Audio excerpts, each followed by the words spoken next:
नमस्कार, बहुत बहुत स्वागत करते हैं क्लिक टुडे के आज के इस वीडियो रिपोर्ट में। और इस वीडियो में हम बात करेंगे बाबा साहेब भीमराव अंबेडकर बिहार यूनिवर्सिटी मुजफ्फरपुर के यूजी एडमिशन 2026 से 30 सेशन को लेकर के, जिसमें कि बीए, बीएससी और बीकॉम के लिए आवेदन प्राप्त किया गया था। और उसी के तहत जो है अभी फर्स्ट मेरिट लिस्ट जारी कर दी गई है, यानी कि प्रथम मेधा सूची जो है जारी कर दी गई है।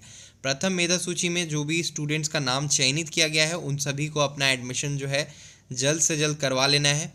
20 जून जो है आखिरी तिथि है एडमिशन फर्स्ट मेरिट लिस्ट के बेसिस पर। देखिए, सबसे पहले तो अखबार की रिपोर्ट हम आपको दिखाते हैं, इसके बाद आपको मेरिट लिस्ट कहाँ से डाउनलोड करना है, इन्फॉर्मेशन आपको कहाँ से पता चलेगी, ये हम आपको बताएंगे।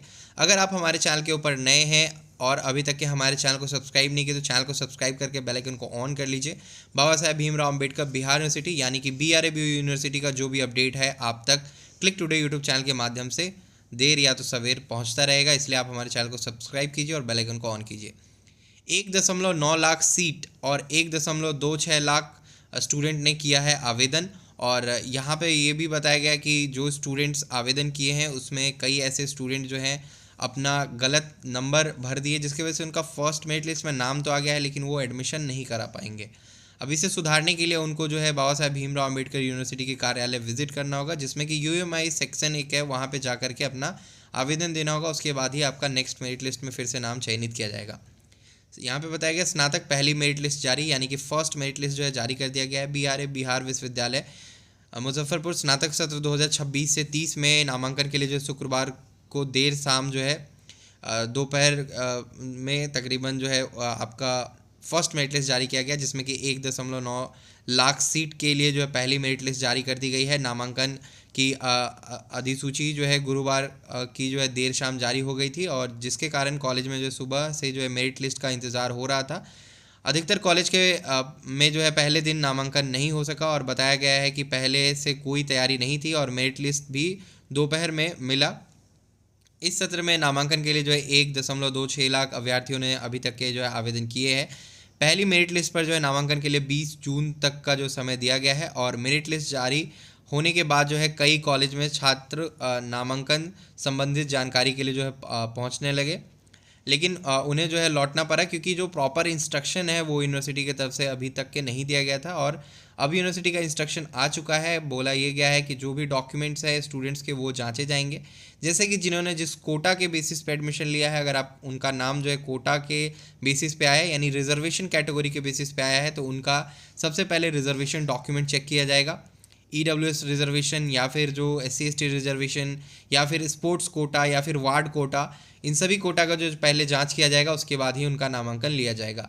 साथ ही उनके डॉक्यूमेंट्स भी चेक किए जाएंगे, जैसे कि आपका फाइनल ईयर का मार्कशीट चेक किया जाएगा। Final year in the sense आपने जो लास्ट एग्जामिनेशन दिया है 12th का, वो फाइनल एग्जामिनेशन का मार्कशीट आपका रहेगा। एडमिट कार्ड आपका जांचा जाएगा, उसके बाद आपका आधार कार्ड जांचा जाएगा, जातीय प्रमाण पत्र आपका लगेगा। इसके बाद जो है आपको जो भी डॉक्यूमेंट आपने जो ऑनलाइन अपलोड किए हैं वो आपका सत्यापित किया जाएगा कॉलेज के एंड से। उसके बाद ही आपका नामांकन कंफर्म हो पाएगा। उसके बाद ही आपको रजिस्ट्रेशन नंबर जो है कॉलेज की तरफ से दिया जाएगा। अभी जो डेट है वो 12 जून से लेकर के 20 जून तक है, पहले मेरिट लिस्ट के अकॉर्डिंग। और आपको मेरिट लिस्ट देखना है तो आप अपने मोबाइल के ऊपर गूगल ओपन कीजिए और क्लिक टुडे वेबसाइट सर्च कीजिए। क्लिक टुडे वेबसाइट सर्च करेंगे तो पहला वेबसाइट कुछ इस प्रकार का आएगा, इसके ऊपर आपको क्लिक करना रहेगा। क्लिक करने के बाद आप नीचे स्क्रॉल करके आएंगे तो आपको लेटेस्ट में यहाँ पे BRABU UG first merit list का पोस्ट दिख रहा है, इसके ऊपर क्लिक कीजिएगा। क्लिक करने के बाद आप आगे बढ़िएगा। आगे जैसे ही बढ़ेंगे तो नीचे आपको सारे डिटेल्स जो है बताए गए हैं, और इसमें आपको डाउनलोड फर्स्ट मेरिट लिस्ट का एक लिंक है, इसके ऊपर जब आप क्लिक करेंगे तो यहाँ पे आपको सभी सब्जेक्ट के मेरिट लिस्ट का जो ऑप्शन आ जाएगा। जैसे हिंदी पे मैं क्लिक कर रहा हूँ, यहाँ पे आपको मेल ऑप्शन आ जाएगा सेलेक्ट करने के लिए। मेल अपना सेलेक्ट कीजिएगा, ओके कीजिएगा, आपका मेरिट लिस्ट जो है ओपन होने लगेगा और आप यहाँ से अपना मेरिट लिस्ट देख सकते हैं। आप अपना एप्लीकेशन नंबर सर्च करके भी अपना मेरिट लिस्ट जांच सकते हैं और देख सकते हैं। जैसे कि मान लीजिए मैं कोई एक रैंडम आपको एप्लीकेशन नंबर कॉपी कर रहा हूँ और यहाँ से मैं सर्च कर रहा हूँ उस एप्लीकेशन नंबर को। जैसे ही सर्च करूँगा यहाँ पे गोल्डी कुमारी करके जो है नाम आ जाएगा। अगर आपका नाम चयनित किया गया फर्स्ट मेरिट लिस्ट में तो आप अपना एप्लीकेशन नंबर के तहत जो है चेक कर सकती हैं और कर सकते हैं, ठीक है। साथ ही रही बात डॉक्यूमेंट कौन कौन से लगेंगे, तो आपका फाइनल जो आपका मार्कशीट है यानी कि 12th का जो मार्कशीट है वो आपको लगेगा, यानी कि आपको 12th का मार्कशीट ओरिजिनल फॉर्म में होना चाहिए। अगर आपके पास ओरिजिनल फॉर्म में नहीं है तो आपका डॉक्यूमेंट ऑनलाइन वाला भी चलेगा, लेकिन हो सकता है उस केस में आपको कॉलेज वापस भेज दे, बोले कि अपने स्कूल से इसको अटेस्ट करा के लेकर के आओ। तो आपको 12th का मार्कशीट, इसके बाद आपको एक SLC लगेगा जिसको हम स्कूल लिविंग सर्टिफिकेट कहते हैं। स्कूल को जब आप छोड़ रहे होते हैं तो स्कूल की तरफ से आपको एक स्कूल लिविंग सर्टिफिकेट दिया जाता है। CLC भी उसको हम बोलते हैं, लेकिन CLC का फुल फॉर्म होता है कॉलेज लिविंग सर्टिफिकेट। तो आप अभी स्कूल छोड़ रहे हैं इसलिए आपको SLC दिया जाएगा, जिसको हम शॉर्ट फॉर्म में TC बोलते हैं। तो आपको जो है TC जो है यानी कि ट्रांसफ़र सर्टिफिकेट, अब आप स्कूल से ट्रांसफ़र होके कॉलेज में जा रहे हैं और नए एडमिशन के लिए जा रहे हैं तो आपको TC या आपको SLC मिलेगा, ठीक है, स्कूल लिविंग सर्टिफिकेट। तो ये आपको रखना रहेगा। इसके बाद आपको आपका आधार कार्ड रखना रहेगा, जो आपने एप्लीकेशन फॉर्म भरा था उसका फाइनल प्रिंट रखना रहेगा, पेमेंट वगैरह वाला। साथ ही आपका मेरिट लिस्ट में जहाँ पर भी नाम आया उसका स्क्रीनशॉट रख लीजिएगा, जिससे कि कॉलेज में आपको दिखाने में आसानी रहे। साथ ही अगर आपका जातीय आवासीय अगर लग रहा है तो आपको जातीय और आवासीय प्रमाण पत्र रखना पड़ेगा।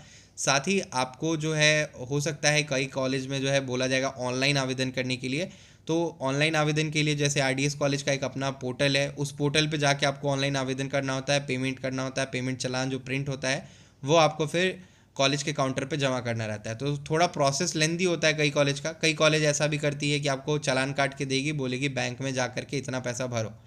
अब रही बात कि पैसा कितना लगेगा एडमिशन में, तो मैं आपको बता दूं कि प्राइवेट कॉलेज अगर आपका है तो वो आपसे जो है 4,500 रुपये तक मांग सकती है फर्स्ट मेरिट लिस्ट के बेसिस पे, यानी कि आपको 4,500 रुपये देने रहेंगे, जिसमें कि आपका रजिस्ट्रेशन का पैसा रहेगा, जिसमें कि आपका जो एडमिशन फ़ीस है वो रहेगा, और कुछ कुछ जो मिसलेनियस एक्सपेंसेस होते हैं वो उसके अंदर एडेड रहते हैं। रही बात प्राइवेट कॉलेज को छोड़ करके अगर हम सरकारी कॉलेज में अगर आपका नाम आया है तो 3,500 से 3,800 रुपये तक जो है आपको, या 4,000 रुपये तक आपको लग सकते हैं एडमिशन के लिए। तो ये डिपेंड करता है अलग अलग कॉलेज के ऊपर, उनका अलग अलग जो फीस स्ट्रक्चर रहता है उसके ऊपर ही आपका नामांकन होता है। BA BSc और BCom में आपका जिसमें भी आया है आपको वहाँ पर अपना एडमिशन कराना रहेगा।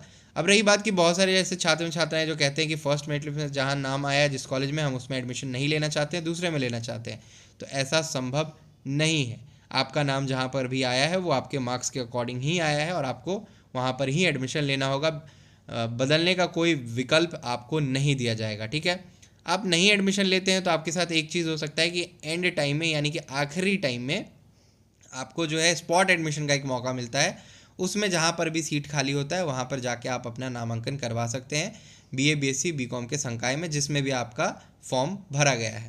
तो ये एक सबसे महत्वपूर्ण चीज़ है। सब्जेक्ट सिलेक्शन को लेकर के हमने आपको कई बार पहले वीडियो बना करके बताई है, तो उन वीडियोस को अवश्य देखिए कि सब्जेक्ट सिलेक्शन में आप BA BSc BCom में कौन कौन सा सब्जेक्ट ले सकते हैं। आपको कहीं पर कन्फ्यूज़न हो तो आप कमेंट करके पूछ सकते हैं। तो ये आपके लिए महत्वपूर्ण वीडियो है। कोई सवाल सुझाव अगर आपको लगता है कि पूछने चाहिए तो कमेंट बॉक्स में अवश्य कमेंट करें, और क्लिक टुडे वेबसाइट को विज़िट करें, वहाँ पर भी इन्फॉर्मेशन अवेलेबल है। साथ ही हमारे चैनल को सब्सक्राइब करें जिससे कि आने वाले टाइम में आपको एक एक अपडेट मिलती रहे। तब तक के लिए चलते हैं, धन्यवाद।